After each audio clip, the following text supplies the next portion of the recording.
I have come here to chew bubblegum and kick ass. And I'm all out of bubblegum.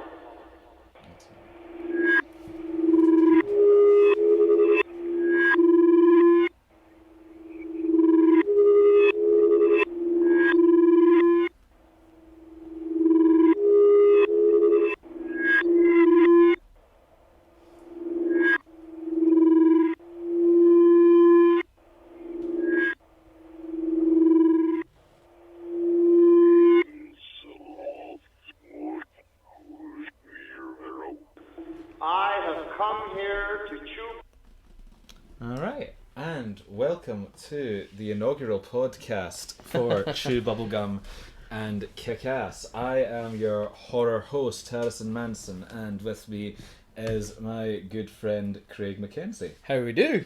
Right, so this is it's going to be fun actually, like the first time we're actually getting to just sit and shoot the shit and we don't have the precursor of a camera to freak us out about what the hell we do. We don't need to perform for the camera, we just generally just do what we always do. That's what my dad always said to me, perform for the camera. No more. And this very first episode should give you an idea of how things will progress. Yeah. Going forward. So, already we're, less than a minute in? Yeah. 2 minutes in? Already Harrison's making jokes about child abuse. Well, that's beautiful, man. It is indeed. Well, I mean, we're a bit late to the game because it's already summer, but I mean, there's fucking going by the list, there's a lot of horror films we've still to see. Yeah, I mean, it is catch up on. For anyone who's horror, film orientated, there has been a lot of waves recently within kind of horror films, isn't it? Really? I mean, let's just should we just start the list and go through our rundown of what that's always a good way to do it, isn't it? Start from the start. Yeah, I mean, there's some things that came out earlier this year that we've seen and we don't need to discuss anymore. Because I was looking for horror that happened earlier this year and I was I think the Babadook is the only true atrocity that's ever graced the screens. Because I mean, what other horror films was there that we saw this year? Because nothing really. To be fair, well, you can't even see you said the Babadook. You can't really see the Babadook because Babadook was ages ago. Did I say Babadook? I meant Bye Bye Man. How can you no? I bet it's the Baba. How can you confuse horror? I mean, exquisiteness with horror shitness. Did you not hear the Babadook is an LGBT icon and the Bye Bye Man? It's not BYE. It's BI, it's bye-bye. He's oh, for God's sake. He's a Babadook. Oh, no. He's a Babadook's lover. Oh, Jesus. I will be honest, I did hear, I was scrolling through Facebook and I did see that it came up saying Babadook was hilariously miscategorized on Netflix as being an LGBT film. And since then it's grown this massive cult following and now he's the Babadook's the queen of horror and all that stuff. And it's oh my God. Horror. It's such a strange film for the gay community to choose as their representative horror film. I love that it's happened though. It's wonderful. It's nice. And the thing is as well is if it gets more people to watch the film and see the film. Yeah. Because it really deserves to be seen. Unlike Bye Bye Man. It's it's one man's struggle with his sexuality. With a woman that he doesn't feel love for anymore. And a child he doesn't want. Yep. No, actually he wants a child. He just doesn't want his sexuality to ruin the relationship they want. So they keep him in the basement and feed him worms. Wow. Right, okay, what a message to send for people. That's what to do if you're gay kids.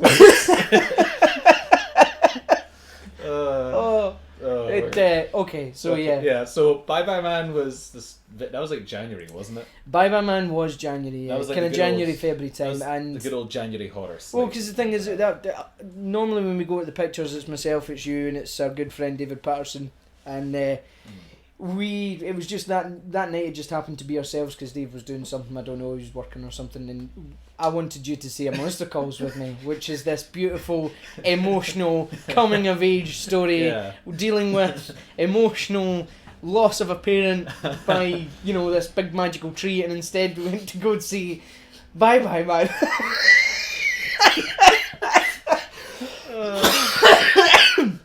Which excuse you. I do. I'm so sorry. I'm fighting off a cough just now, so it doesn't really help all this laughter. But yeah, how you could go from that to that. I think I really wanted to see a shitty movie, and I heard the. Oh, you got it. you got it. You can't say it wasn't entertaining, at least. What? See, the thing is, I remember watching Bye Bye Man. And that's it. I don't know.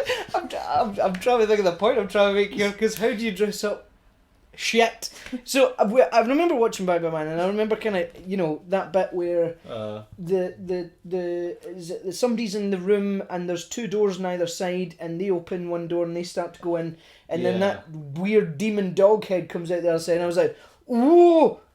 And that kind of gave me a bit of a... But that was really it. Yeah. Like, the rest of the film was just utter all this kind of nonsense, all this man. Train stuff, which... What did the train... It turned into Final Destination. Yeah. If you want to kind of sum up Bye Bye Man, it was like Boogeyman, the Sam Raimi 2003. Yeah, yeah.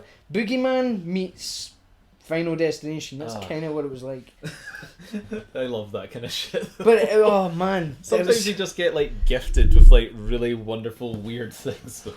Oh, but yeah. So I mean, and it just took a whole weird turn. As soon as that, don't say it, don't think it, don't say it, and then he goes about saying it to everyone. Yeah, like the wee woman in the library, who has the most hilarious death in recent memory. Just like Brian. What was it, Brian Ferry in the Mighty Bush? Yeah. Caught in the headlights. Yeah. Just to confirm for everybody listening, Harrison done a spot on facial impression of this woman's face just as she gets hit by the car. It's kind of amazing considering I'm not a £300 black woman.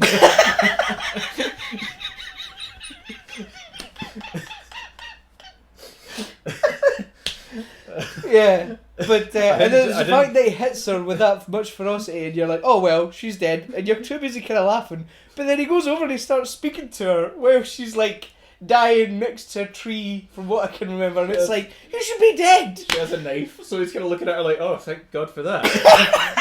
Oh, I didn't just kill an innocent person; it was self-defense. Yeah, and then it was like. Poor Faye Dunaway in that movie as well. Oh yeah. She played she plays a wee old lady? Yeah, and when she gets set on fire. Yeah. And who else was there? Leigh Whannell.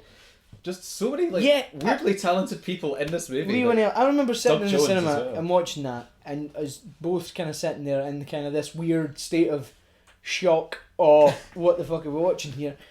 And I said, that guy comes on the screen and I went, is that Leigh Whannell? And you were like, no. No, as if that was above him. Do you know what I mean? And I was like, no, that's Leigh Whannell. And you were like, nah. And we came out. You were like, I'm going to the IDB. Leigh Whannell. You were like, oh, fuck me. Okay, so it was Leigh Whannell. Guy just felt like an acting gig, I guess. Don't get me wrong. The intro, the first couple of minutes of it, that whole kind of 1950s-esque. Yeah. Feeling with him going into the house and just blasting people away, I was like, whoa. Shotgun blast where there's no blood. Yeah. I was like... See, the thing is, looking back on it, the thing is, and the thing that annoys me about it is that if you watch it again, there was a lot of promise. There was so much promise. Well, and then just, they failed miserably. What I love is, the guy that... It was directed by I can't remember the woman's name, but I'm going, oh fuck, as if that's all we need for female directors right now. But the guy that played Mr. Deasy was oh no, he was the writer for this movie. Mr. Deasy. He wrote and helps his wife direct that should be your gay community horror icon there. Mr. Deasy. Yeah, Mr. Deasy. From whatever planet he came from. He needs a spin-off of his own. The Hello Man or something. Yeah. Why, my dear, it's 90 degrees in here. Where did he come from? I would, I would go as far as to say that he came from the same planet as Tommy Wiseau. Yeah. do you know that? Why, my dear, it's 90 degrees in here. You're tearing me apart, Lisa! Yeah. So, I mean, did we have any horror movies after that in the last couple of months? I mean, to be honest with you, I think that kind of put us off seeing horror films. There wasn't really much else. I mean, a lot of the good ones have been going straight to DVD and such as well. Did you see The Void? No. Okay. But I've heard a lot of great things about The Void, primarily because it concentrates purely on the use of practical effects. Oh, it does. Haven't heard anything about the story, but so basically the whole thing's like complete lesson. I just know it's practical effects and it's called The Void, and I should really check it out. I've seen it. I don't know how I can describe the plot. I need to re-see it because of the plot. Wow, right, okay, Like, that's me, always a good thing. The way the film sort of like occurs to me is like if you had an acid trip and the people involved in the acid trip with you made Hellraiser. Yeah, well, not only made Hellraiser, but you also had Rob Bottin and David Cronenberg and John Carpenter hanging around as well. Whoa. So you're just like, it's just like, it's a bit of a fucking weird ass mind trip where you're not sure what's going on for a lot of it. Like, wow. Hellraiser definitely comes to mind for it. Cronenberg and The Thing definitely come to mind as well in terms of the practical effects. Like, you're mentioning The Thing. There's in terms of some of the practical stuff. Like there's scenes that are almost like direct homages to The Thing. Like I need to check it out then. Like but it's also got this kind of weird culty kind of vibe to it as well. I saw this other film that apparently was a Netflix gem for a while called The Last Shift. Last Shift? Yeah. I've never heard Last Shift. Yep. I can't remember who it was that did it again. Like again, it was just like something I just went and watched in a whim. And apparently, like Bloody Disgusting had it on their list of like horror gems like that you can find on Netflix. It's not there anymore, but it's very interesting. It's like one of those films where like it scares you for a different reason. It does have gory stuff and some jump scary stuff, but it's more like the film kind of becomes like an unrelenting sense of dread as it goes on. It's kind of like plays up the more psychological elements, and you don't know what the fuck is going on. Right, It's like watching a woman like tumble into madness. She's like put at this police station to work the last shift there, and it's her first shift as a police officer, and she's the only one in this abandoned police station where like they happened to put through like this put through the treatment kind of facility, like in terms like, you know, processing and that stuff they do in police stations. It was like a Manson family kind of thing, so it's almost like being haunted by that kind of stuff. And it's like, I need to check this out. Yeah, check it out. It's like fucking awesome. So I've just been like filling up on like old horror films or films I didn't catch, like just things that were straight to DVD, because it's a bit of a blur. But I mean, fuck it, let's like see what we've got to come for this year. I mean, top of my list is Annabelle 2. yes, Annabelle 2. I remember seeing, obviously, the three of us went to go see Conjuring. We've seen obviously all those films since then. I remember going to go see Annabelle, and that frightened me more than The Conjuring. Yeah, and it was like it's like Annabelle's not even like the greatest. It's not like a super scary film, but no, it's like I think the best part of that film is the elevator sequence with the basement, and that was unsettling as all. I cannot. There's that film. There's two particular scenes in that film which never, I mean, even if I'm watching it or even if I'm not watching it, when I think about it, it still makes me go, ugh.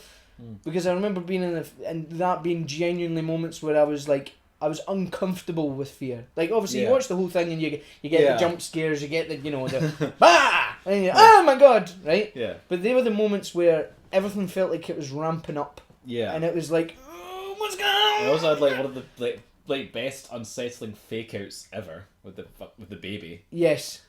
Yes. Which throws a doll against the wall. Yes. And they make starts crying, and you're like, oh no. Yeah. That wasn't one of them though. Yeah.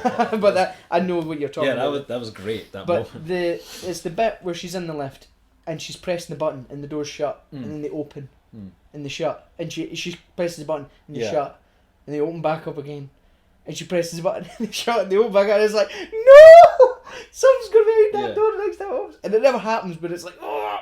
And then she starts going up the stairs, and this is the second bit. Yeah. When she goes up the stairs and the thunder and lightning's flashing and she looks down the stairs and you just see it. Yeah, just that demon. And it's just like a flash, but you just see it sitting. Yeah, just crawling on the stair, like mid-crawl in the stair, and it's like, oh! And then it flashes in front of the It just holds on a shot of him just sitting there on the stairs for a little bit, and I was like, horrid. It was like a good uncomfortable couple of seconds. Really horrid. Do you know the plot of the second one, like at all? Because Well, I watched a trailer earlier on, and the thing is, I the think trailers are spoilerific. Well, these days. this is They actually are. what I was going to say there, yeah, because the thing is that they've released the first one, and it was enough to pique my interest. You know the kind of trailer where it was the woman goes into her daughter's room, and the wee girl sitting at the table playing tea with Annabelle in front of her. Yeah, that one. And then Starts the bone mum's crackings. like, yeah, and then you hear the bone cracking, and then the child stands up and like turns around, but you don't see her face, but you see the reaction of the mum looking at her daughter's face, and she screams, and then it's just that ding ding ding ding ding ding.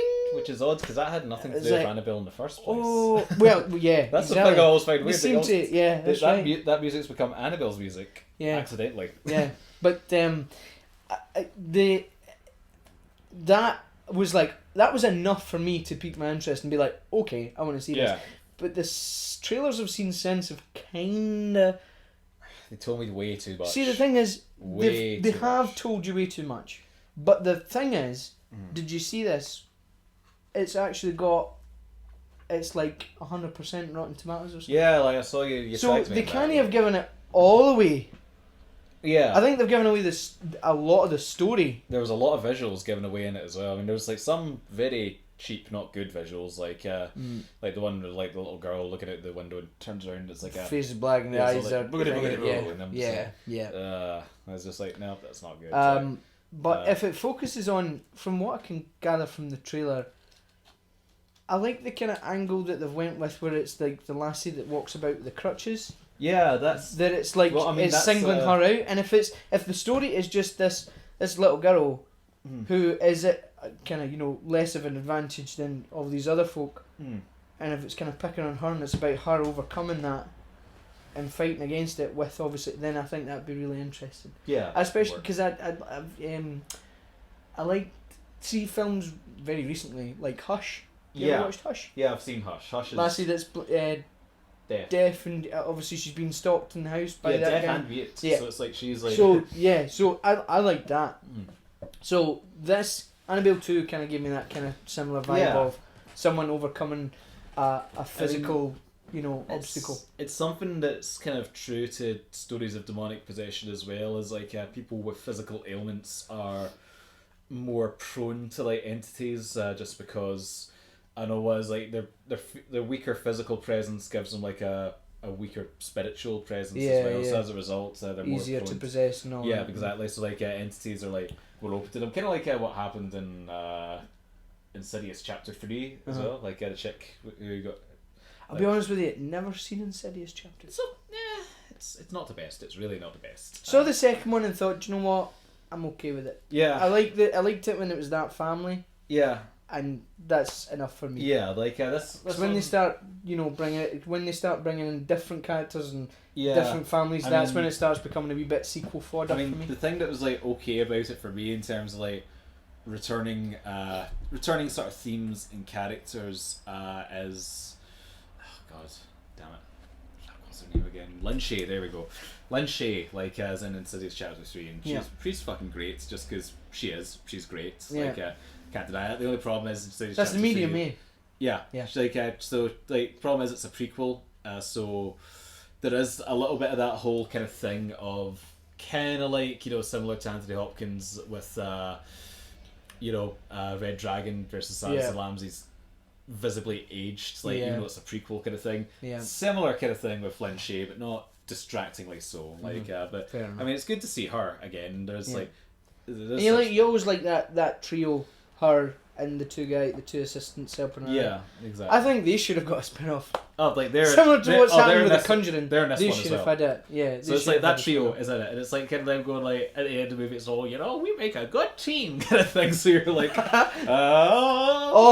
what happens if they take it right? And Insidious and Conjuring is like a shared universe, and that three from Insidious end up investigating Annabelle and the nun. And all this. That could Can work. you imagine?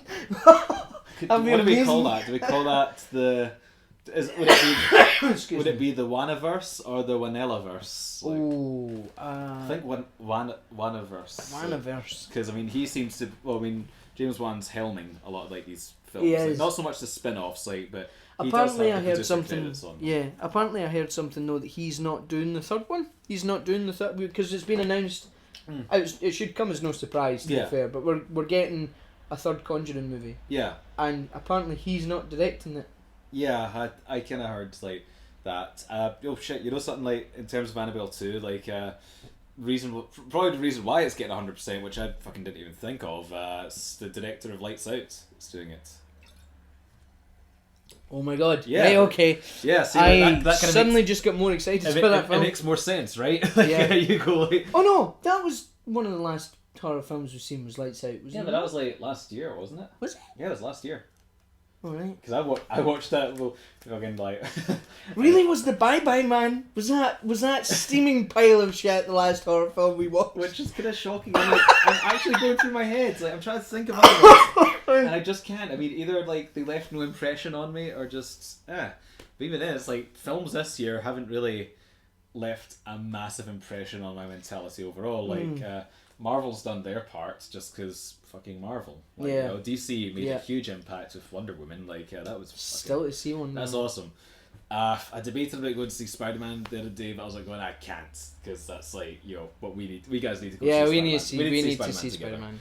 So yeah, anyway, Annabelle 2, I think, looking forward to that. That's I like, need to. Yeah, it was I'll always going to be a reserve film. judgment. It was always going to be a film that we went to go see anyway. Yeah, It wouldn't be one that we would go watch on our own I mean, or whatever, because we're kind of like me more so It's than you guys. too I'm proper hook, line, and sinker with all these universes. Like, I mean, I've seen all the Insidious films in cinema now, I can say, and all the Conjurings, and I'll have seen all the Annabelles and probably all the Nuns as well. It'll be interesting to see what they do. I just hope that it doesn't become a thing of. Well, I was going to say, I just hope it doesn't become a thing of The Conjuring a spin-off, The Conjuring a spin-off, A Conjuring a spin-off, when in actual fact, it's kind of what it's done. It's kind of exactly like that. But what I mean is, though, I don't want it to come to The Conjuring 3, and there to be, you know, a big bad side character, whatever, that then gets its own spin-off again. Do you know what I mean? I think if they were to end it, I think if they were to bookend it with The Conjuring 3, that would just be a nice... Yeah. Do you know what I mean? Then you've got the 3 Conjuring films, and then you've got the 3 spin-offs. Yeah, and given like the way we did The Conjuring 2 with the whole Enfield haunting, I'm like going, okay, we are clearly not bound by the laws of fact in reality with these movies anymore. No. Not that we ever were to begin with. I'm like going like, okay, well, I was like, the first one was a lesser known case. Like, yeah, no, sorry, it's just suddenly popped in my head. Yeah. Crooked Man's getting a spin-off. Oh, yeah, really? Did you not hear this? Why? Yeah, Why so though? Annabelle's obviously had a spin-off. She's getting a sequel to the spin-off. Nun's getting a spin-off, and now Crooked Man. Yeah. So that's 2 side kind of character ghosts, if you want to put it Just that way, from the one film. I will be honest with you though, Crooked Man, I dig Crooked Man. Yeah, he's creepy. Just man, I can just see things like the effects department going really downhill with spin-offs. Yeah, well, because the thing is as well with Crooked Man, from The Conjuring 2, that was one of the biggest jumps I got, other than the nun running out the fucking painting. Yeah. But when he goes into the tent and it's like the little animated thing, and then he just disappears from it, and then it's just his face. Yeah, right there. And I remember kind of going, ah! And like throwing my hands up in front of my face, and you and David were just like, calm down, man. And I'm like, I actually threw my hands out in front of me, like, go away! Scaring the shit out of me. Let's see. So next on the list is, well, I mean, this one I kind of put as horror just because it's Stephen King, The Dark Tower.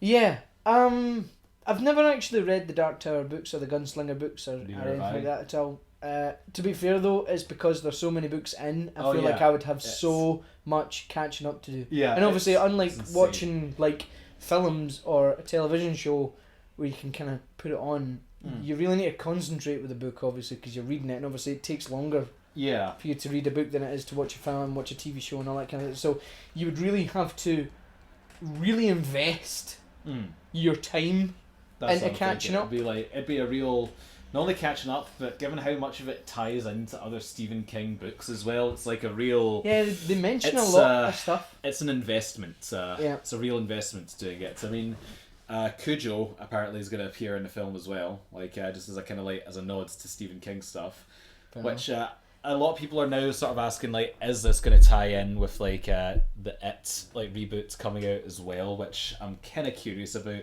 Because I really hope they don't force this whole Stephen King-averse. Well, I mean, you know, that's what... Because they seem to be... right now, there is a lot of Stephen King stuff coming out. It's the trend right now. It's just, like, the shared universe kind of stuff. Yeah. Like, so it seems to be, like, a real kind of, like, popular thing, is that everyone's doing, like, shared universes. But you'd think that, in that the case, then, you would think that they would pick things that represents his...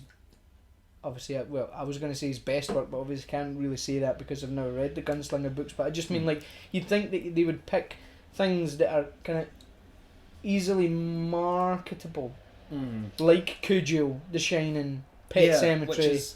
Do you know what I mean? It's kind of interesting.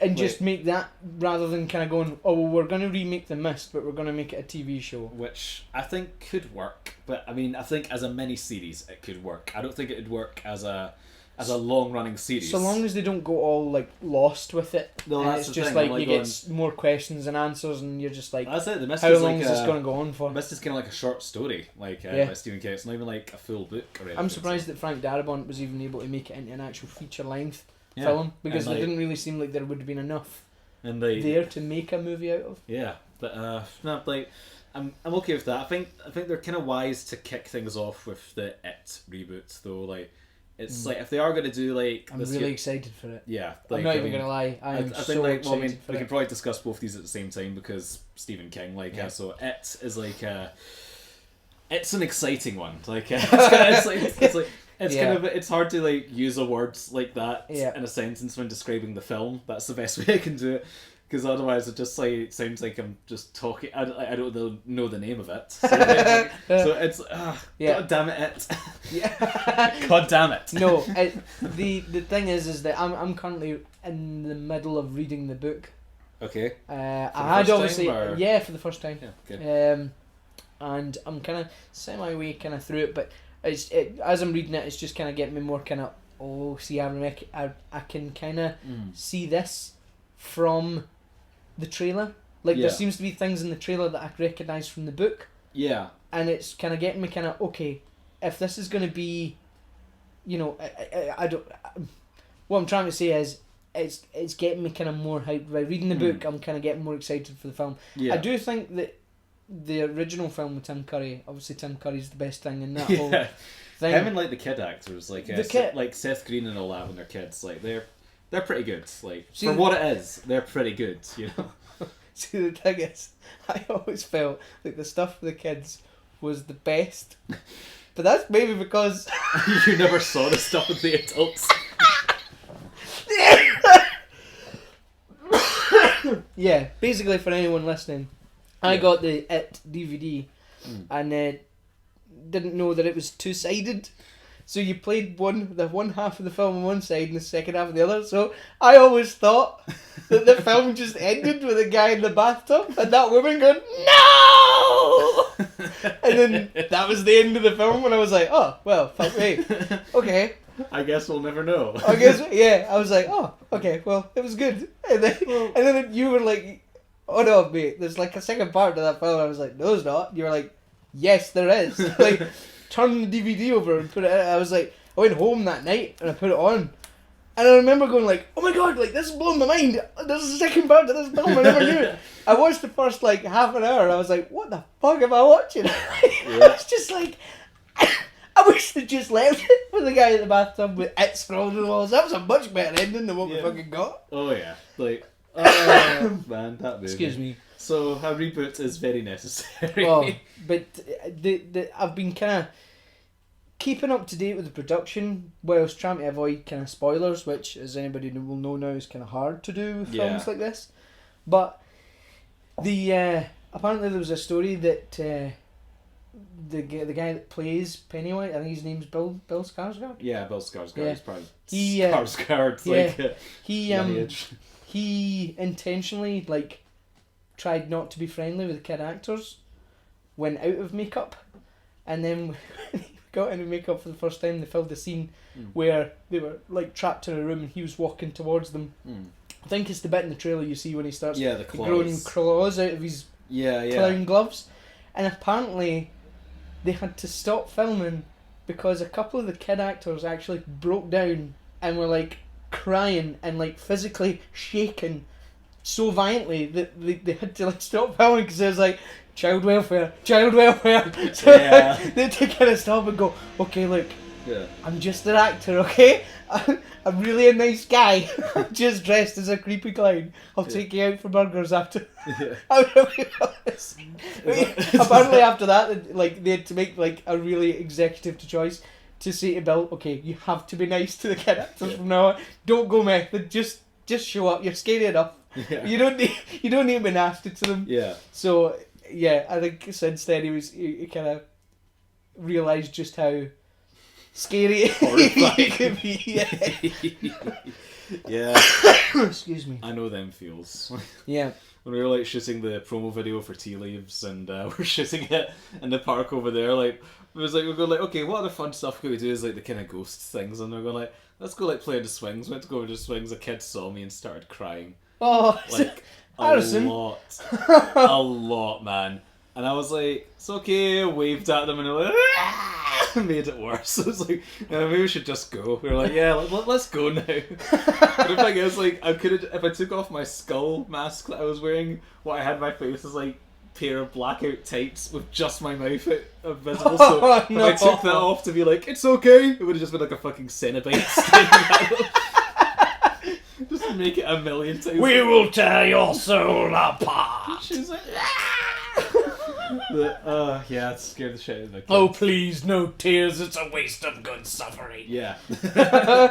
That's my thoughts exactly. Fantastic. So, do you reckon Pennywise will appear in the Dark Tower then? Because, I mean, he does technically appear in the Dark Tower from what I hear, like, from what people have told me. Like, you know how he's supposed to be this extraterrestrial entity? Yeah, well, apparently where the Gunslinger and that comes from is where he comes from. So I think there's a very good chance this alternate it could be reality. It could be the Kingverse. Yeah. Fucking Christ! It's like so many universes right now. I just hope that it's not like we're watching it, and we're just sitting there after watching it, just sitting during the credits as we always kind of tend to do now, just soaking it in and being like, wow, that was an experience, like, and just kind of discussing some wee bits and pieces, and then there'd be like a cutscene, an end credit scene. For the Gunslinger, just being like, oh, great, we're going Marvel with it now. Stephen King shows up and goes like, I'd like to recruit you for something, Mr. Pennywise. Stephen King with an eye patch. Jesus, that'd be awesome. I would actually I want to see that. You'll be disappointed now if we're not met with an end credit scene of just Stephen King with an eye patch going, have you ever heard of the Stephen King initiative? It just ended on Pennywise confused face. Yeah, that could work. I mean, he's fucking not shy about putting himself in his own work. Like, no, Stephen King's a character in the Dark Tower series as well.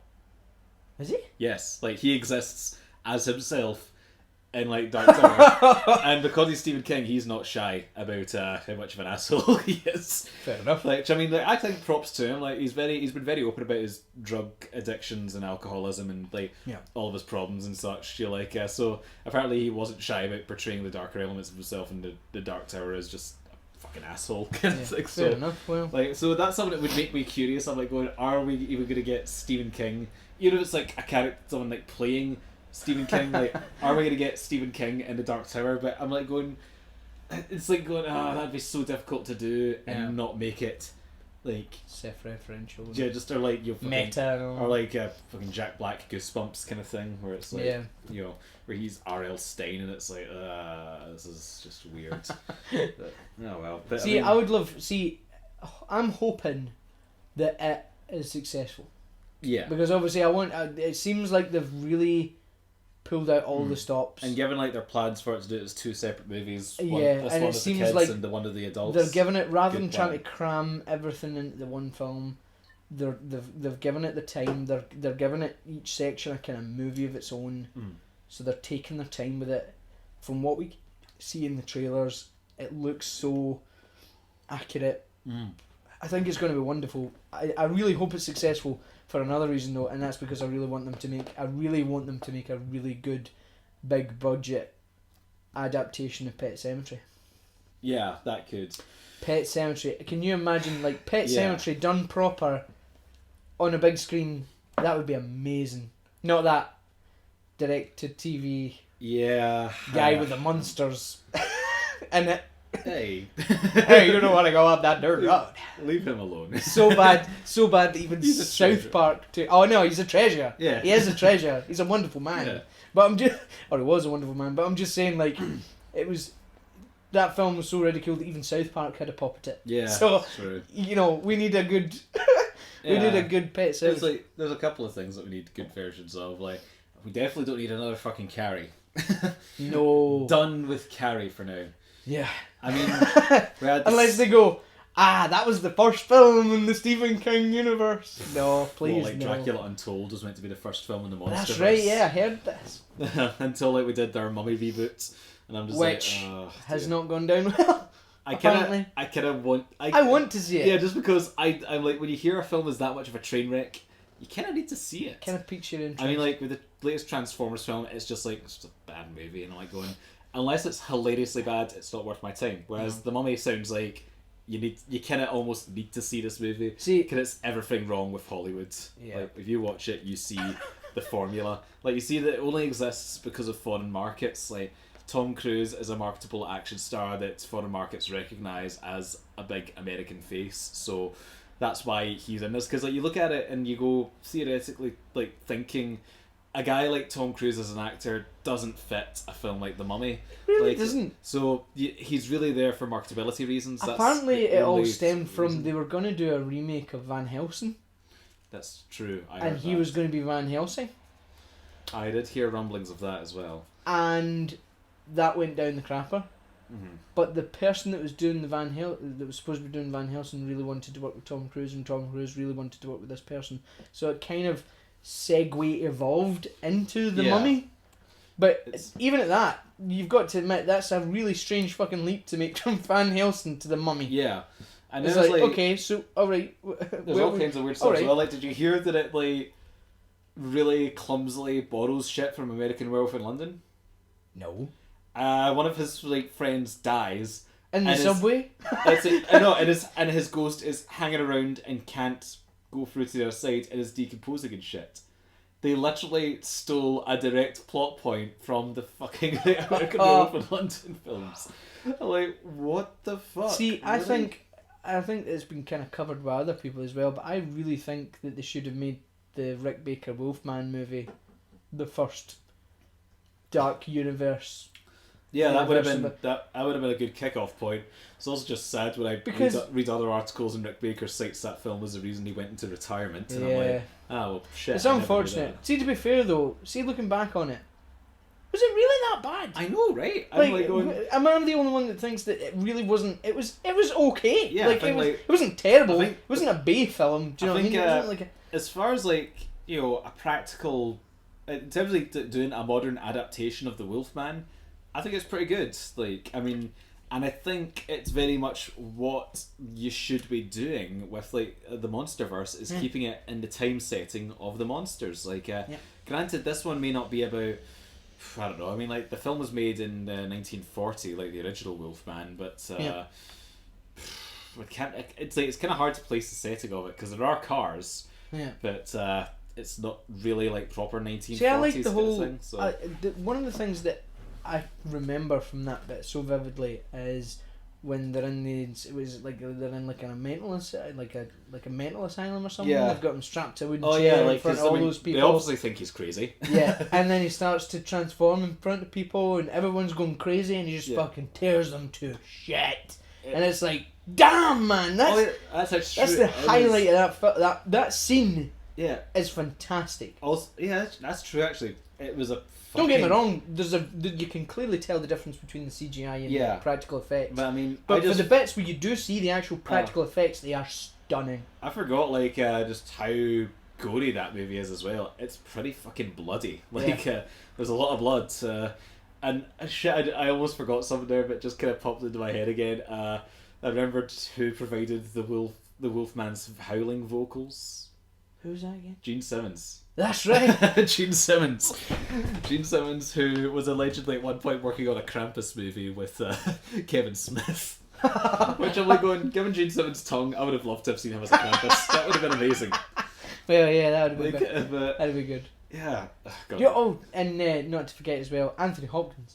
Yeah, of course. Like, good old Anthony As a werewolf as well. The two of them fight it out. It's like... It's like, okay, do you know what? That's stupid, but yeah. I'll take it. It's fine. You can never really have enough Anthony Hopkins. That's and true. I love how the older he gets, the less of a shit he gives and the more eccentric he seems to be getting. Yeah, like, that's... From what I've heard, the mean, best like, part of the new Transformers film is Anthony Hopkins. Oh, And yeah. it's like, that's a really bad sign for the Transformers. So that's fantastic. No, like, he says something like... he goes like, he's like, oh, fucking this or something like that. So people go like, oh, because it's Anthony Hopkins who said fuck. So I'm like pretty much just the way fucking goddamn you, even you laughing at that. But, yeah, like that's the only sort of reason why like I joke about and call him like a ham and shit like that sometimes. 'Cause I'm like going like, man, he just gives so little fucks now with movies. Oh, like, I mean, so over the top. I It's think ridiculous. he hasn't really had a good film since Silence. Yeah. If I'm being really brutally honest. Yeah, me too. 'Cause I mean, But like, I love how that's just giving him the excuse to go, well, you know what, fuck it. Yeah. He's just like doing his own thing. I mean, like, that's fine. Even in Silence, he's a little bit kind of like, I'm doing whatever I want with his Do performance. not like, fuck with Silence. I'm not fucking with Silence. Just like, I will. you know what I mean in terms of the performance. I will fight you. Highway is starting. Fly, fly, fly. Like, he's a little. Fly. He's a little bit like they go, okay, and cut. I guess, Anthony. Yes. We're good. just like, okay. Jake, the only reason he got that Oscar was because, you know, somebody like called out his name instead, and they were like, "Oh fuck, it's actually supposed to be this person," and he's like, "No, it's not. It was me." And they're like, "Yeah, it was you, yeah." They gave it to him because they were too scared of what would happen if he didn't. Dude, he's kidney with fava beans and a nice Chianti. What else do we have coming up this year? It Comes at Night it's come out in America like about a month or two ago. Yeah. So there's been rumblings, and the rumblings I've heard is that it's been very misunderstood by people. Yes. Like, I think the problem is, it looks like it's all... Oh, I mean, I don't know, I looked at the trailer because I was like going like, why was there misunderstandings about this? Because to me it looks like a psychological horror film, but I think much like something like the Babadook, you know, people were expecting a monster movie kind of thing. Like, yeah. I don't know, maybe because of the title, It Comes at Night. But, I mean, I'll be honest with you, I haven't really seen much of It Comes at Night other than the trailer. Yeah, same. Like, and I've intentionally stayed away from stuff like that. But same. I having an appreciation for horror films, smart horror films. It's something I would watch, and it's something that I would be able to take some kind of meaning out of, and kind of go, right, okay, well, it's about you know, how they all react to being, you know, they're the main obstacle in this story, because it's how their kind of hubris and how their unwillingness to cooperate with each other ultimately that led kind to of their paranoia and such, very much like something led like to their destruction rather than the actual main threat itself. Yeah, kind of like much like something like The Thing as well. Like, where it's just like. It's this kind of sense of dread where you don't really know what the fuck's happening, and I'm like, that's what interests me about the movie. But just, man, I've heard as well that it's not actually like an entity that comes at night. Yeah, it's actually a disease. That could be interesting.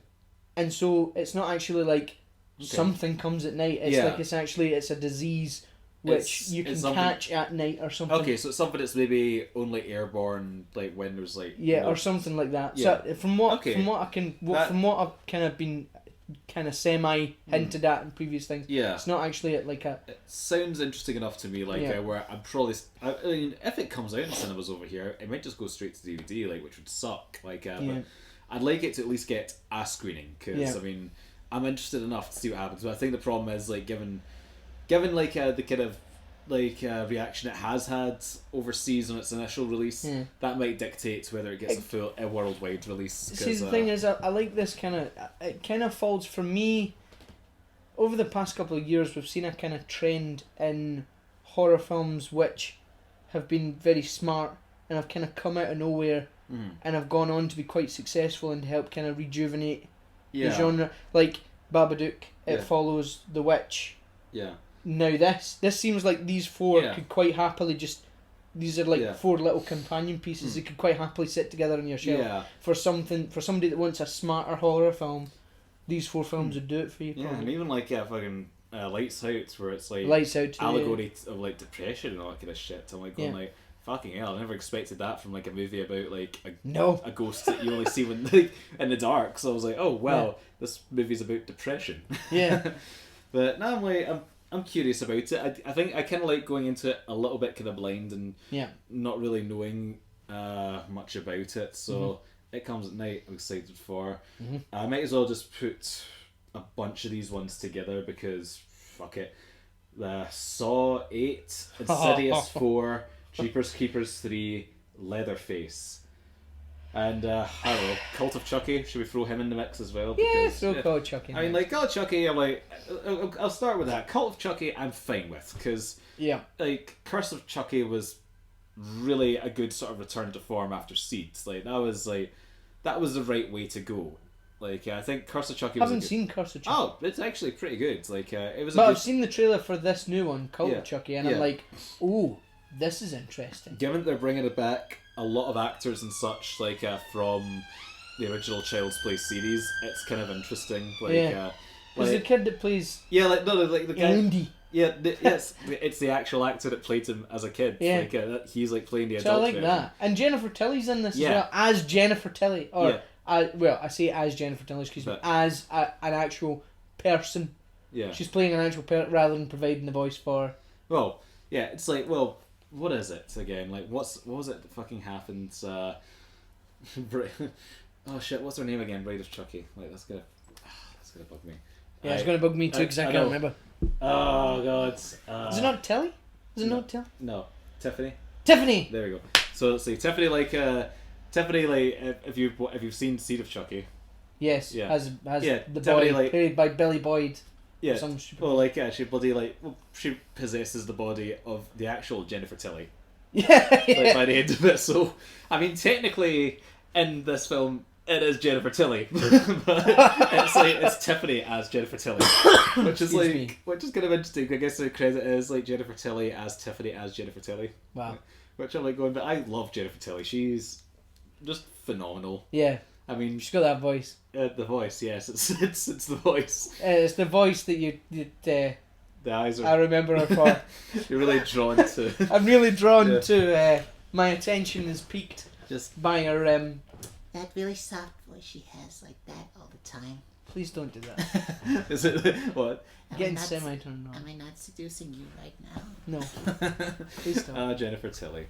But I mean, yeah, Cult of Chucky, I think, is probably the only one out of this slew of sequels that I'm probably excited for. Yeah. Because Chucky, like, you know, like when the Child's Play films were never exactly like, it's like a Friday the 13th kind of thing.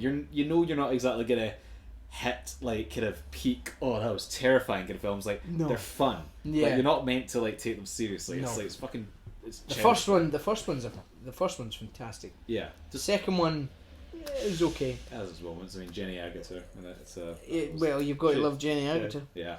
Girl Next Door. Stone Cold Fox. Love her. So Saw 8. Yes, so I just, if I'm not mistaken, it's called Jigsaw. Yeah. I think it's either that or Saw Legacy. I can't remember. I think Jigsaw. Unless Jigsaw's a different thing. I have no idea. Like, but I mean, just Saw. But but that's not a very good thing for them though. If they've got this much confusion. Well, given if they're bringing back something, they don't want it to have any kind of competitors. I went and looked up to see if there was any teaser. There was something, but I don't even know if it's legit or fan made. Yeah. So it's just, I don't know. I know it's coming, but I just don't know. I mean, like, I sat and binge watched all the Saw films one time because I'd only seen like the first like 2 properly. Like, so I was like going, okay, let's see the rest of these, and man, did they get silly, especially given like the last one that was in 3D, like the final chapter. Yeah. And now we've got Saw 8, and I'm like going, oh wait, we're still doing. We're this? doing a Friday 13th where we call something the final chapter. Yeah. When in actual fact it's not. Friday the 13th. It's just that's probably more of a bummer because I mean they made like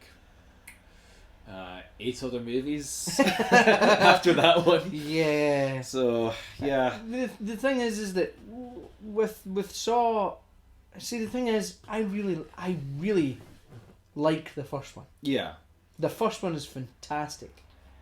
The second one, you know, it was because of the popularity of the first one, and it was kind of good to revisit that universe and these characters and all that. But the thing is that they just kept it going. I know. They kept like, the machine on. The third one was a logical end because like they closed the chapter on like Amanda and Jigsaw's story. So exactly. Like, that should have been it. I really, to be honest with you, I don't even really think it should have got to the third one anyway. Yeah. I think they should have stopped after the set, or kind of tied up the second one in some way. But the way they done it with the third one, you know, that after that, I'll be honest with you, I actually have seen the first 4, and I can't tell you anything which happened in the fourth one.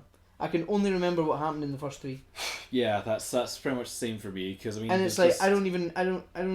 I lost a plot of like the last like the following 4 films, which now there's like going to be another one. I'm just like, wow, there's just way too much. Yeah. And they just went really bad. I mean, like I still like admire them for the creative kills. Like they're still pretty interesting to look at visually. Like even if they are like CGI like nightmares, I'm like going.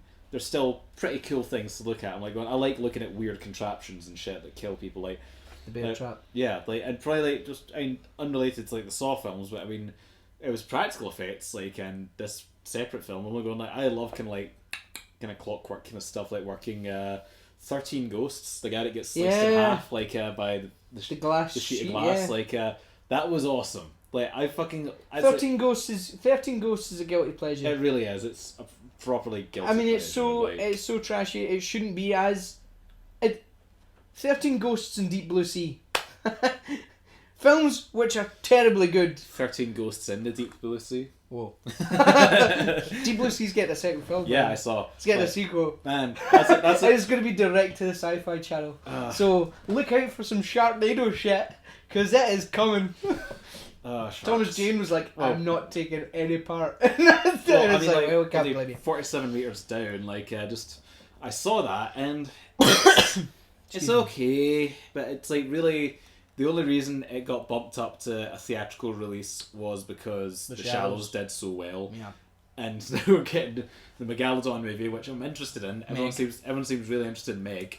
And now there's like Deep Blue Sea 2, so sharks seem to be on the rise again, but they have, well, not that they ever went away though. No. Because like, there has always been shark movies. There's always been shark films. Even if it is like the shitty shark movies that Sci-Fi Channel always puts out, where it's like Sharktopus and all that stuff. Like, yeah. Like, there has always been shark movies, but there seems to be a regained interest in them, at least. Like, but 47 meters down, I mean, I saw it. I thought, I wasn't massively impressed. Like, it does have a good kind of, I will say it was a good fake out to it, but I'm not going to spoil anything. No, I know you like your shark movies. So I am a huge, obviously Jaws is one of my, not just necessarily, favourite horror films, because just one of your favourite films. It's just one of my favourite films of all time. It's a film that started the summer blockbuster, as like famously known. So, and it was one of the first films I remember watching from start to finish. Like, when you're a kid, you kind of throw on a film and you kind of watch certain bits of it, but then you won't really, you kind of play your toys or you'll go off and do something. Yeah. Jaws was one of the only films that from a kind of early age you could actually put on and watch from start to finish and not switch off. Yeah. Do you know what I mean? Or not. It's so yeah. It's got a good kind of lingering effect. Plus the thing is, I remember watching the trailer for 42 Meters Down, and just being like, that's an extremely interesting premise. Yeah, it's pretty interesting. Like being stuck in a shark cage. Yeah, I mean the stream that I was watching on. So you're safe as long as you stay in the cage, but then it's how you get, because obviously your oxygen's running low. So it's fight or flight. Oh, there's like other really good elements to it as well. Like, can it play into the film? Like, they can't just go straight up to the surface because they need the bends. They need to decompress. Oh no! So then you need to wait. Yeah. No, there's. So then it's not even like you can even just go straight to that. Like, there is a there's a part that like the film where to do with that it gave a really fucking good scary visual. I was like, ah! So there's some good stuff in it. Like, the sharks actually look quite alright as well. Like, as far as like shark movie effects go, like, so the stream I had wasn't the best quality, but I was still going like, you know what, the sharks look fine. Like, see, as well, because we're talking about shark movies, apparently there's a second open water film coming out. Yeah, I saw it. Called Shark Dive or something, and it's there was a trailer released on YouTube recently. Alright, okay. So check that out later. Yeah, but we'll need to check that out. I watched it, and I was like, ooh, because it looks like they're filming stuff with actual real sharks as well. Yeah, that could work. It was interesting. Okay. Insidious 4, I have no idea what that's about. Yeah, we got another Insidious. You know, So it's probably going to be our trio of ghost hunters again. Like, fair enough. As long as you get Red Face Demon again. Oh yeah, he's coming back. They teased him at the end of Insidious 3. He pops up, like, just because. Why the hell not? Like, so you're probably gonna get him again. Like, which I'm like, Insidious 4, know nothing about. Jeepers Creepers 3 is something that has been in production hell for the longest time. Well, I mean, I actually, I don't know if it was because I seen something like this on Facebook a wee while ago. But like, there's just stuff where I'm like looking at it and going like, oh, I'm just concerned, knowing some of the stuff that I know about, like, the director. Yeah. Like, do you know about the director of Jeepers Creepers? I can't recall his name, like, off the top of my head, but do you know? I can't remember anything about the director, but he's a diddler. A what? A diddler, you know, like Kitty Fiddler, like. Like, yeah, like, no, like pictures of like naked boys and all that kind of stuff, like. Balls. And like he hasn't seen any sort of proper conviction for it, like, so which. That's why people are really. It's like, I think he's back to do this one, so that's why there's a real kind of a fucking like. I'll be honest with you, that's deeply disappointing. Obviously, it's disgusting. Yeah, it's like it's disappointing for a lot of things, well. Like, but. Yeah, that's one of the things that why there's been so much of a hang-up in the Jeepers Creepers series, because a lot of people haven't wanted anything to do with it because they don't want to, like, you know, pretty much put more money in this guy's pocket by doing a sequel to his movie, and now it's kind of happening, so it's unfortunate, because I'm like going, that's why I'm like going Jeepers Creepers 3, I'm like, I haven't seen the second Jeepers Creepers, I've only seen the first, like, see, what I was going to say until you said that was, I actually watched Jeepers Creepers for the first time in a long time. Yeah. A few weeks ago, I got the DVD. I was just it was one of those things, you know, you're kind of just searching through your DVDs and you're like, oh, I haven't watched this in a while. I'll chuck it in, and then you watch it and you're like, God, I forgot how good this was. Yeah, it's a fun, weird, different kind of movie. Like, where I like the thing I like about Jeepers Creepers is that it doesn't go in a direction that I thought it was gonna go. Like when you first watch it, given that it turns out to be some sort of fucking weird, like demonic bat boogeyman thing that just needs to feed on people and it be eating you. Yeah, it's just like, what the hell? It's just like it doesn't start like that. It just starts. Creepers, where'd you get those peepers? No, but the second film is pretty good because it expands on the mythology of the actual creature itself. So a lot of things that you don't understand having watched the first film suddenly make sense in the second film. Yeah. Interestingly enough, though, with the creeper from Jeepers Creepers, you know how he kind of does this whole thing where he only awakes like every 27 years or something. So too does it, right? And did you see this thing that they've just discovered that It, the Tim Curry film, in September this year was released 27 years ago? Yeah. So the new film is coming out 20, and it's like, that's extremely clever. Yeah. Well, I mean, like, there's all sorts of things as well that happened with Twin Peaks, like, which finished in 1992, and one of the last things that you kind of see in it, in, like, I think it's in Fire Walk With Me, like, the film, like, prequel to it, and one of the sort of weird dream sequences, like, one of the characters says, I'll see you again in 25 years, and now 25 years later. So I'm like going like, people are going like, did he have this planned all along? Because it's like, it's kind of insane if he did have that planned all along, because it's David Lynch, so it's like you almost don't put it past him to do that. Yeah, it might be something that you actually genuinely. Yeah. No, I just read deeper into Victor Salva, is his name, the guy that directed Victor Salva. No, it's fucking horrible. Yeah. Like, and no, it's legit. To be honest with you, it's legit child molestation. See, like, to be fair, knowing that, yeah, chances are, even if they do make a third Jeepers Creepers film, I'll maybe watch the trailer. It's fucking boycott. But I won't. I'll maybe watch the trailer if it's like if I see it on YouTube. Yeah. But I'll be like, I am intentionally staying away from this film. You know what it was? It's 1988 as well. It happened. It was like I was a child actor in like one of his films, and it was like he pleaded guilty to like all kinds of stuff, like oral sex with someone under the age of 14, and all that kind of stuff. Fucking smiled in his mugshot as well. Just horrible, man. Like he's like sentenced to 3 years, did 15 months, and then was out on parole. Fucking so.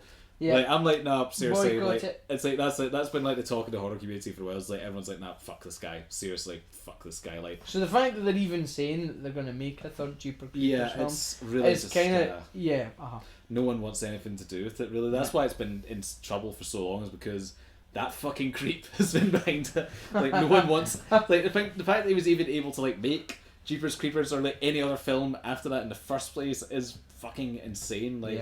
So it's like it's a shame because like it's a kind of interesting, cool kind of movie, but it came from a fucking horrible person. Given it like I don't know, like you're looking at maybe 10, 12 years like before like he made those movies, that there was like the incidents and all that kind of stuff. You're like, it's fucking horrible. You're alright.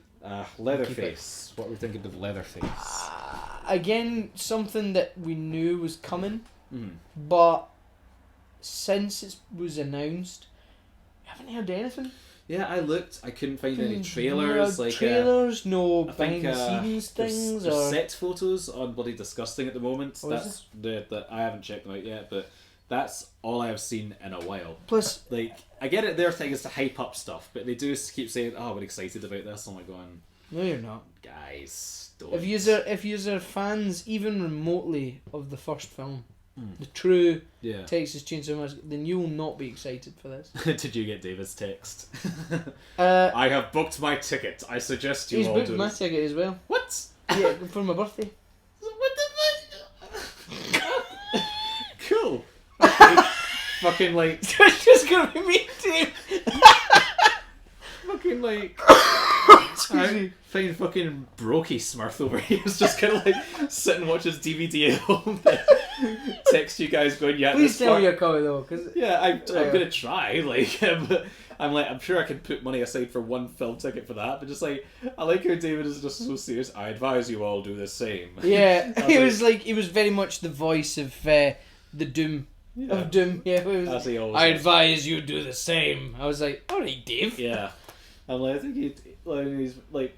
And essentially invited like one of my pals that he knows as well. I'm like, well, if it's just because like he's like packing like a little like slow dance chubby for her. That's all. I don't mind sharing this on the air. But I'm like, David, if you're listening, we're sorry. Stop masturbating. Take your hand off your pants, David. Oh god. Leatherface, leather chalk. Like, well, see with the Leatherface thing. Given like the last one, I'm just kind of like. Apparently, because with Leatherface, apparently they've got like some young actor who was in EastEnders recently to play Leatherface, and it's going to focus on him in his early years, and it's like, didn't we get that with the Texas Chainsaw Massacre at the beginning? Yeah. And wasn't that a terrible film? Yeah, that's true. I just don't know. And plus the thing is, this guy that is the young, this young actor from EastEnders, apparently he's like nice looking. According to are we gonna have like a whole thing of fucking like Beastly or whatever, where you go like, oh no, how could you possibly not love this ugly thing? Like remember? Yeah, he murders people with a chainsaw, but he's got a heart of gold. Yeah. It's like. No! I know. He's a bad guy. He's not even a bad guy. He's a horrible person. He's a monstrosity. And the thing is, as well, is I feel like shit like that takes away from the fit, because then I'm going to be watching Texas Chainsaw Massacre going, but he was good looking when he was younger. Yeah. Do you know what I mean? It's no, it's, this is the thing though, I'm kind of like going like... Plus the thing about Texas Chainsaw Massacre, which was so good, was the fact that these people could have been anybody. One of my favourite. You didn't films know anything. It's one of my favourite films of all goddamn times. Like, Same. I handcrafted and made for you, like a Leatherface, like I've still got that. like like the Leatherface mask. Thing, Still got that. So I hope to fuck like the latex doesn't deteriorate after a while, like at night, like. I'll be honest with you, it's been a long while since I looked at it, so I'll probably take out that Forbidden Planet bag. It'll just be like goop. Yeah. Like, oh wow. It should really be like that shit needs preserved. But yeah, so I mean, given the atrocity of Texas Chainsaw 3D, I'm almost kind of like going like, it can't possibly. Well, I mean, given the fact that, like, not even that, let's think about this. We had Texas Chainsaw The Next Generation, like the fourth one, which I decided I had to see, because I'm going like, well, I'm a fan, I need to power through at some point. The Next Generation. The fourth one, like, remember the Matthew McConaughey one? I thought that was Texas Chainsaw Massacre Leatherface 3. No, that's the fourth one. Like, so what's the third one? Third one's Leatherface. Texas Chainsaw Massacre 3. So now we've got this one called Leatherface as well. Leatherface Texas Chainsaw Massacre 3 is like it's too big budget. That's the one that has Ken Foree in it, which I'm like, hooray. Is that the one where it's like on the saw it says the Saw is family? Yeah, it's really. And the front cover is black and it's all like hues of purple. The trailer's one of the best things I've ever seen. The teaser trailer. I've never seen the trailer. It's like. I'll be honest with you, I haven't actually even seen that film, and I'll tell you for why. Because I remember seeing the DVD cover of it, and I must have been at a kind of particularly thingy age, because I remember seeing the cover, and it scared me so much that I actually had nightmares from the cover. So yeah, that's the one. Yeah, that's Leatherface 3, the Texas Chainsaw. Leatherface, the Texas Chainsaw Massacre 3. He puts the teeth in terror. God's sake. Well, I mean, the trailer is one of the best things ever in terms of just how ridiculous it is. So it's like it's like kind of like a lake kind of thing, like as you find in Texas, and it kind of like. Oh yeah, because Texas is known for its lakes. Well, I mean, there was a swimming hole in the original one. Remember, like they went to go find a swimming hole, so. Yeah, but it was in Texas. Yeah. So there was no swim. Well, yeah, well it dried up, like. But I mean, that's what I say. So it's one of those. A chainsaw shoots out of it, is spinning in the air, and then lands in Leatherface's hand. Like, catches it, and lightning strikes it, and it's like, after that. Jesus. It's so over the top, it's kind of amazing. When was that released? Because it sounds like 70s, 80s. It was 80s, definitely, because, I mean, God, the sequel to Texas Chainsaw didn't come out till 82, I think. When did this one come out? It's got to say on here somewhere. Holy shit, 1996. Damn. Fucking hell, that's way later on than I thought it was. But yeah, like, well, I mean, let's put it this way, like, that one, I don't mind so much because Ken Foree, because, you know, when he's in stuff, he's awesome. Like, just a big, bald badass. Like, which actually, looking at the timeline, given it's 1996, this must have been back-to-back with Keenan and Kel for him. Which is kind of hilarious. I'm just like thinking that. I was like, oh, that's not good. I put the saw in the tuna. No, he put the saw in the family. He put the saw in the tuna. What? He put the saw in the family. Just so we got that. Then we got McConaughey one. Excuse me. So after the McConaughey one, I kind of thought it can't get any worse than this. Surely. Well, I mean, like that's like, well, I mean, Texas Chainsaw Massacre at the beginning is kind of forgettable. The remake is actually fine. I think it's the remake for what it was. It's fine. It's like, that's the way I put it. It was interesting in the fact that it expanded it, with the family and all that kind of stuff. But yeah, it's as far as a remake goes, it's fine. Like the beginning, who cares? Like then Texas Chainsaw 3D happened, and fucking Christ, that whole movie was just such a mess. Like, given that it starts in the 70s and then 20 years later, we're in the 2000s. I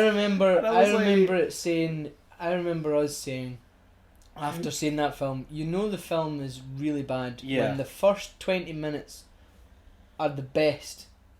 Only 20 minutes of the film, and it's only because it's a recap of it's a recap of the original film. Yeah. And it even uses like stills and original footage. I know. From what I can remember from the old one, and it's like, oh man. It was kind of interesting for me. I'm like, I like they had a much better film. I liked it going like, as a horror experiment, I would have preferred just to see Texas Chainsaw Massacre with a weird 3D filter effect on it. I'm like going, I would have much rather that as a horror experiment. Well, oh well, Leatherface, who cares? Yeah. XX, or I don't know if it's like meant to be like pronounced as Kiss Kiss though, because like, you know, it's like kisses at the end of a letter kind of thing. Like, so the anthology horror.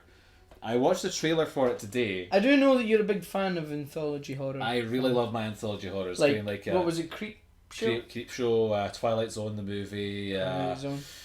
you know, VHS. I fucking love that VHS. series. ABC's so. of Death and all that. Yep, I love my anthology horrors. I've even seen another one called Holidays, which has a Kevin Smith segment like in it as well. Oh, like, okay.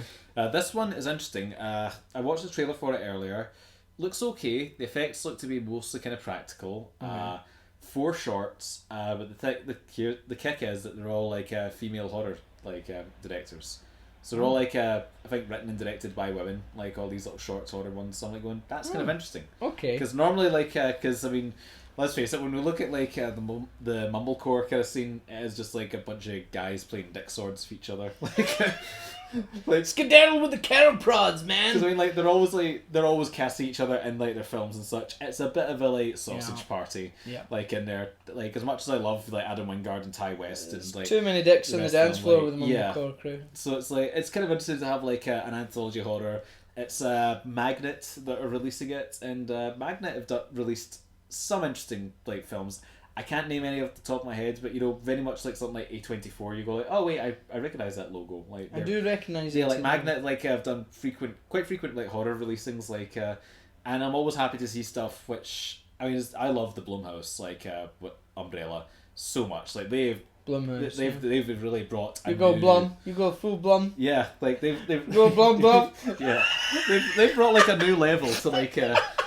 To horror at the moment, like they've kind of like Blum has been like part of a good resurgence of horror movies, like which I'm very happy with. So it's like, but still, it's nice to see something where you're not getting that same logo at the beginning of every single movie. Like, but so I'm interested in it. Like, I'll probably show you a trailer after this. See what you think.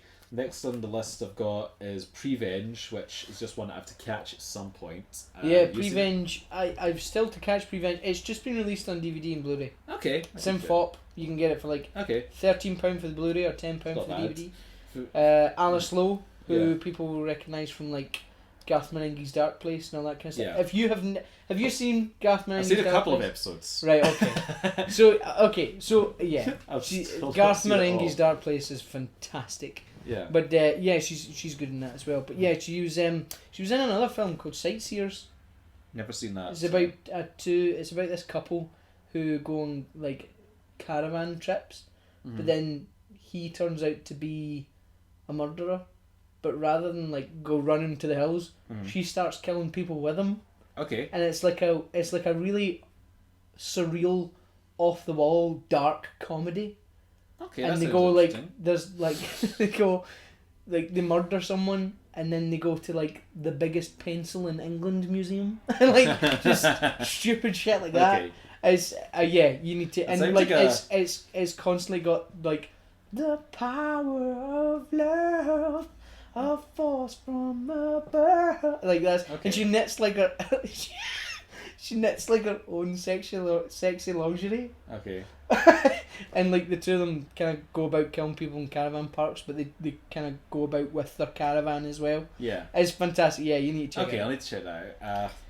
Revenge is something I'm just really interested in, just because of the concept of it, where it's like a baby telling you to kill people and shit. Yeah, a baby telling their mother, well, still in the utero. Yeah. Well, still in the womb, to kill people. Yeah.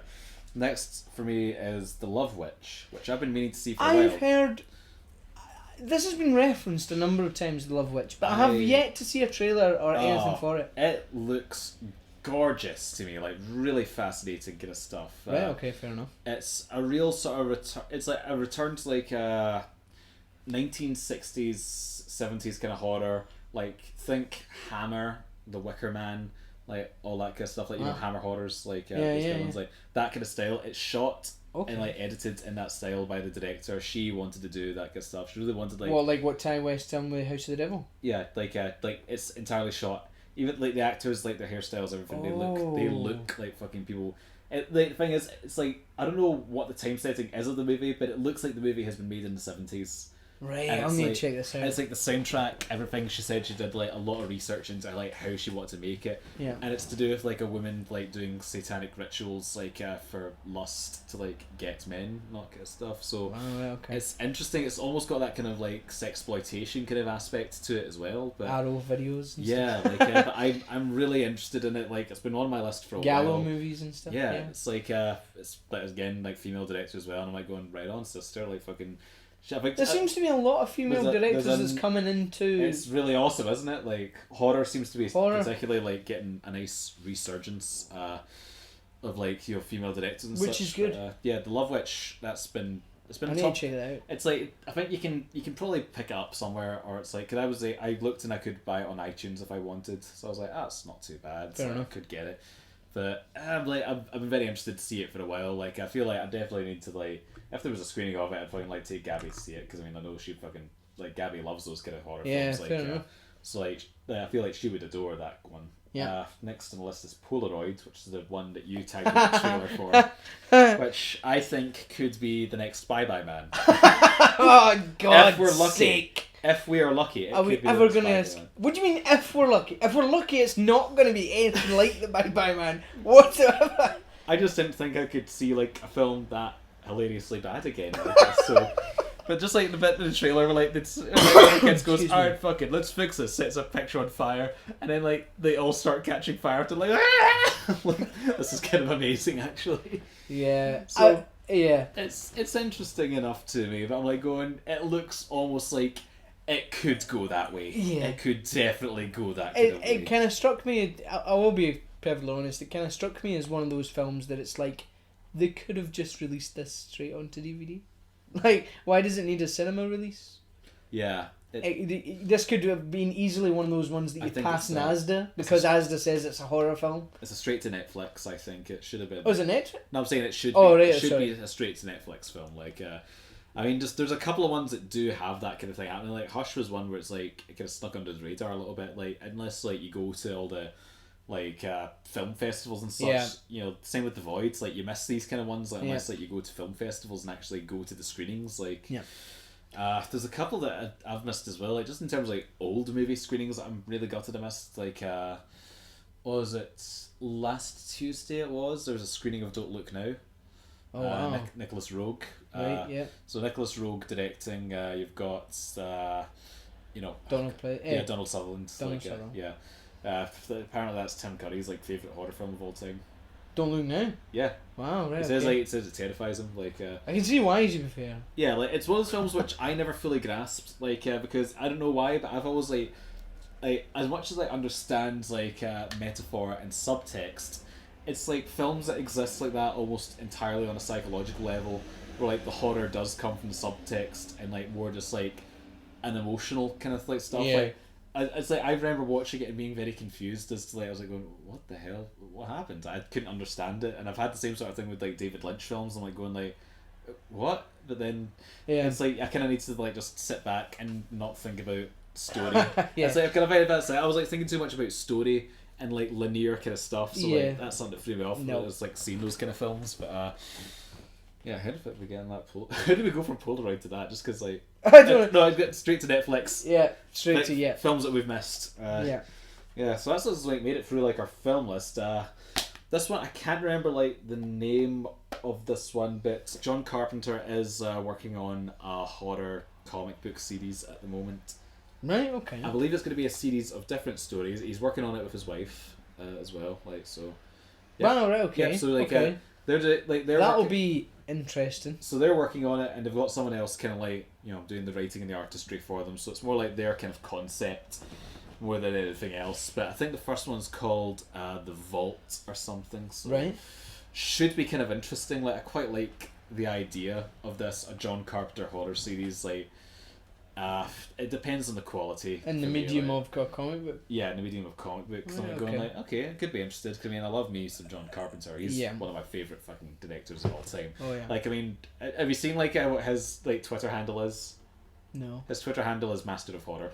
So I'm Yes. just like, he's Okay. such a prick. But I love it. Like, oh fucking Christ! Actually, like, what was the one? Have you seen John Carpenter's Masters of Horror? Like one that he did. Cigarette burns. Yeah, I only saw that for the first time. I've heard of it in infamy. I've never actually seen it. I found a stream online after like so much struggling to. I'll see if I can find it for you, but man, it is like the best. The less said about the movie, the better. Like it's. Only... I do remember Masters of Horror being like a really good outlet for horror fans. Yeah. It was like directed by John Carpenter, George Romero, yeah, like Tobe Joe Hooper, Dante, Wes all those Craven, kind of guys, Joe like... Dante. Yeah, they all had something to do in it. Yeah, so it's like I'm very curious about that. It's like, but I'd say definitely check out Cigarette Burns, but don't research it at all. Just Right, okay, try I'll leave and it. find a link for it. Yeah, I'll leave it alone. That's what I'm to read it, and it was definitely one of the more unsettling horror things that I've seen this year, which is ironic given how old it is compared to other stuff. It's Yeah. maybe like 15. It was like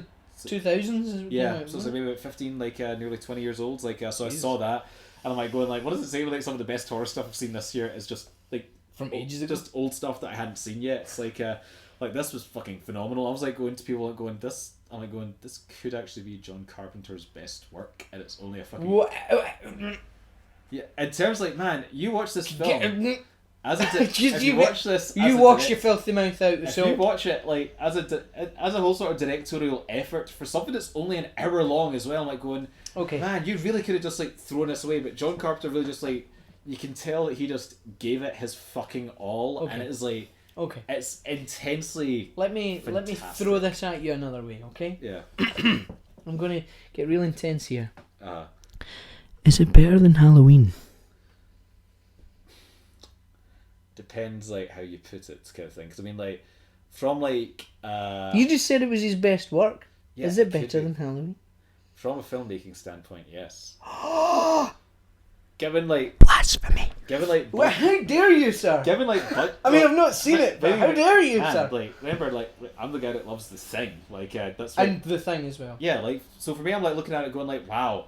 There was like, you know, let's face it. There's stuff with like Halloween that we love. My second question was going to be, is it better than The Thing? And Yeah. you kind of beat me to it. Yeah, well, I mean, like you know, like with things like Halloween, like there are just stuff where you go like, there's some hokey moments in there. Yeah, it's the guy's first kind of directorial proper efforts. Like this is like, when you look at this, I think it's maybe one of the last things that Carpenter's done, because we don't want to talk about the other things that he's done, like The Wards, like, but like just in Yeah. terms of like one of his last true, all right, let's just do this kind of horror films. I was like, fucking well done, sir. It's like one of Bravo. those where you look at it and go like, I feel like that's more what I see as like his swan song to horror films, is like Wow. Cigarette Burns. Like, I mean, it's more like, I don't look at it going like, I think that's the reason why I say it's his best work, is just like when you look at like He's in his element. it's pretty much like you look at it going like all the kind of shit he's done before that, and then it's like, this is like what I see as like, that's truly how he should have closed the door on like his career. Because I'm like going, it's a perfect kind of John Carpenter film to me. Okay. It feels like a whole movie, and it's only like an hour long, and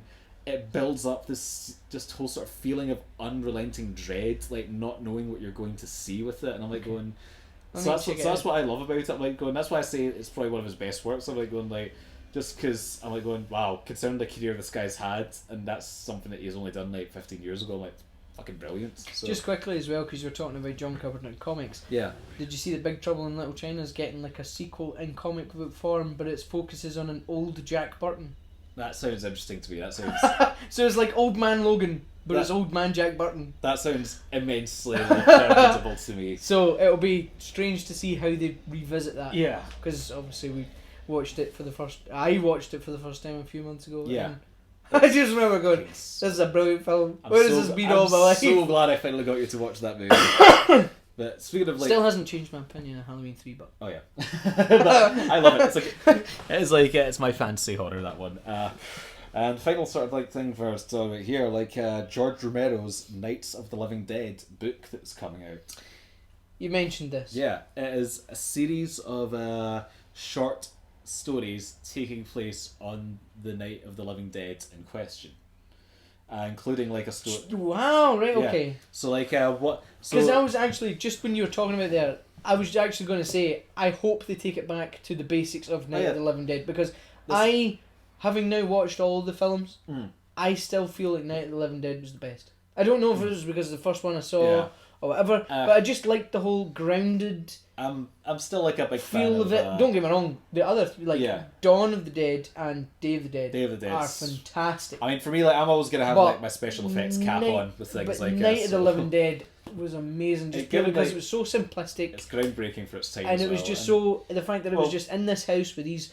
It was claustrophobic, and it was all these people. It invented the genre. It invented the zombie apocalypse genre. So this is all taking it back to the night of things happening. I read a little bit of George A. Romero's segments because it was available on Bloody Disgusting, like a little passage from his story. Do you know what would be amazing?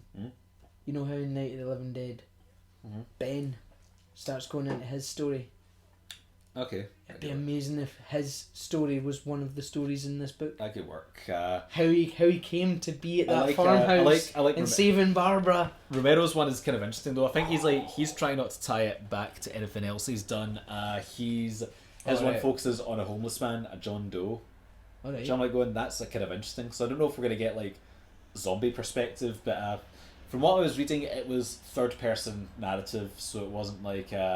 He done this, he done that. It's kind of like that kind of style. Like so it's not like it's all from one person's point of view. Like Jess sat and thought about all stuff. It's like it's third person, so it's just the omnipotent narrator telling the story kind of thing. Which I'm like going right on. I'm interested to like read like not. It's like it's interesting to like I think that's a better direction for Romero now in his advanced stage. Like because I mean, once like he made a comeback to doing.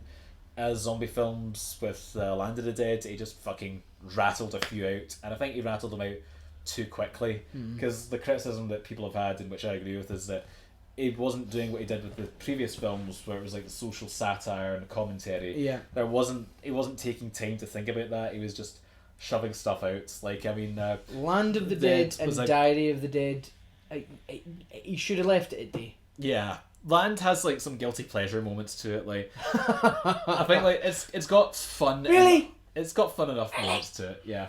Does it? Well, I mean, like Are you sure? Well, there's Big Black, like the zombie with a heart. But I mean, like yeah. So I mean, I've seen in terms of other names that are involved on it. Jay Bonansinger, who has written for Walking Dead books.